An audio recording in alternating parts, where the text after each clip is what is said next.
उषा के 2 बेटे थे, ऋषभ और सुनील।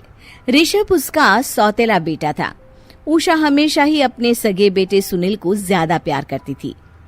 सुनील की शादी हो चुकी थी और ऋषभ की शादी भी निशा नाम की लड़की से हो जाती है।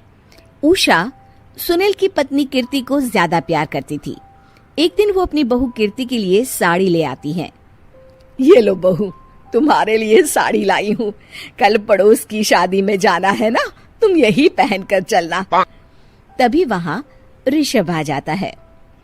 अरे माँ, तुम निशा के लिए साड़ी नहीं लाई?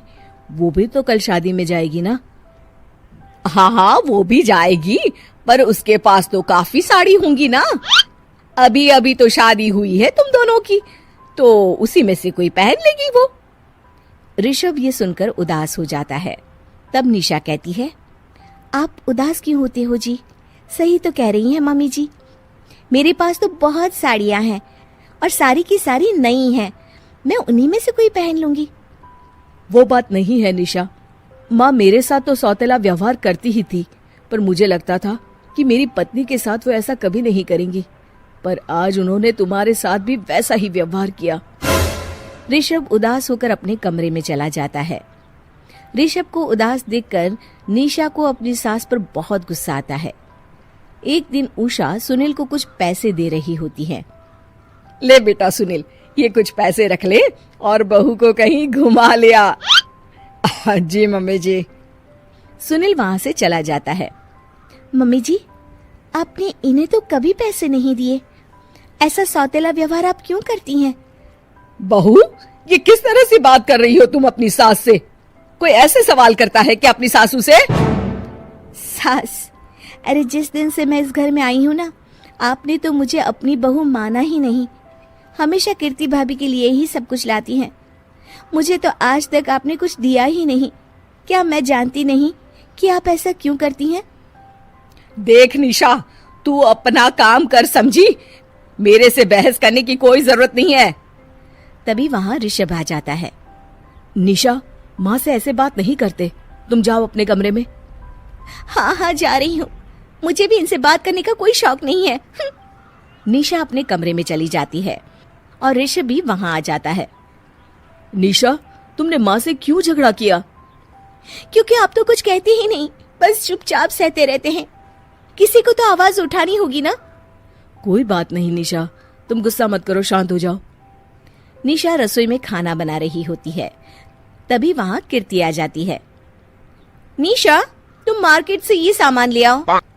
मैं क्यों जाऊं? आप भी तो जा सकती हो ना। दिख नहीं रहा कि मैं खाना बना रही हूँ? हाँ तो क्या हुआ, खाना बनाने के बाद चली जाना।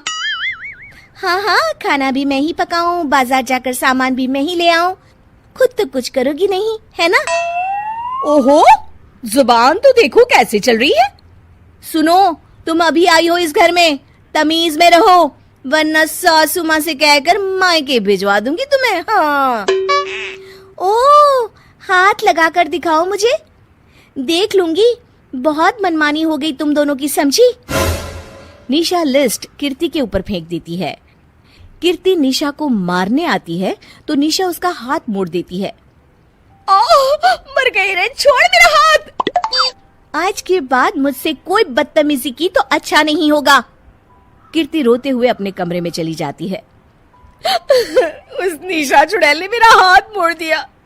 मुझे नहीं रहना इस घर में। अरे कैसी बेकार की बातें कर रही हो।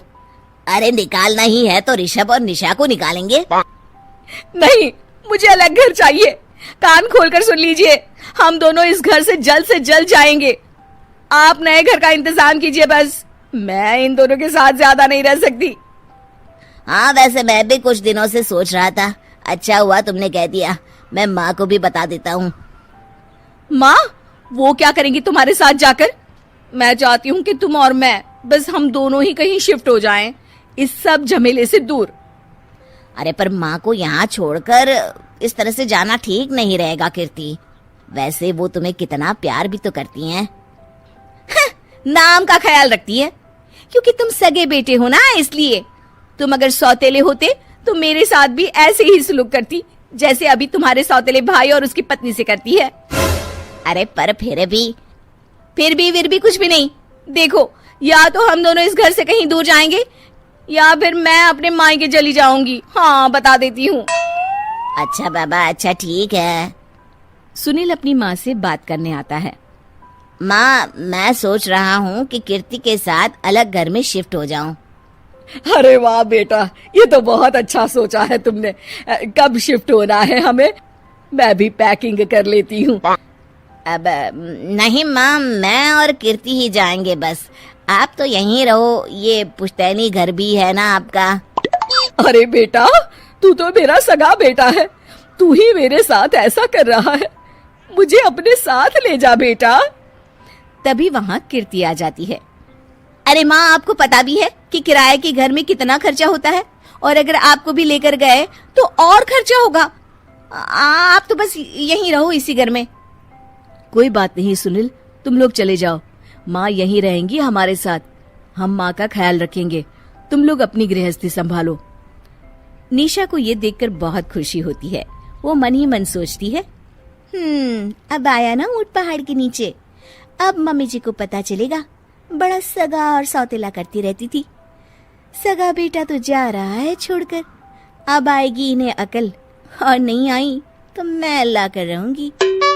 निशा अपनी सास को कैसे अपने सौतेले बेटे से मिलाएगी, जानने के लिए देखिए सौतेली माँ पार्ट 2।